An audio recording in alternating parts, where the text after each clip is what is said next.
Fear is an idol, if you really think about it. I've had this fear for a while that has really kind of held me back in a lot of ways. It's been something that I've kind of fought off and on. And this is going to make me sound like a big baby, but I've had a fear of like being, and it doesn't even really kick in, like it doesn't scare me until I'm like there. But I've kind of had like a fear of being away from my parents in a way. I need to really grow up in that sense, but like all throughout, whenever I was in Boy Scouts when I was younger, any camp out that we would go to, I would just like if it was a week-long camp out or something, man, day 3, I would literally just start crying and stuff because I wanted my mom and whatever. And I was literally like 13, 14 doing that. And it's like, dude, I need to grow up. And I think that's part of another thing that's holding me back right now. Like, I almost kind of have this idea that I want to go to Coast Guard. And I think part of what's holding me back too is that I'm scared to be away from my family. And I've never really been away from them, like both for super long.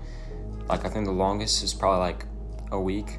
And mind you, I'm not in college. I'm still living with my parents. I'm 19. I'm working. And it was for a trip that I went on for a week. I was away from, that was at the longest I ever have been. But what's making me realize that fear, like if God is telling you to go in a certain direction and fear is the thing that is holding you back, then you are putting your fear before God.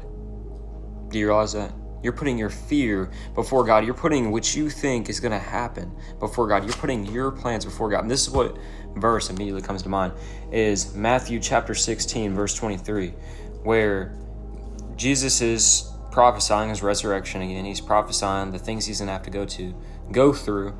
And Peter is telling him and like rebuked him, and he took him aside and he said, Lord, please do not do this. This will not happen to you. And Jesus turned to him and he said to Peter, get behind me, Satan.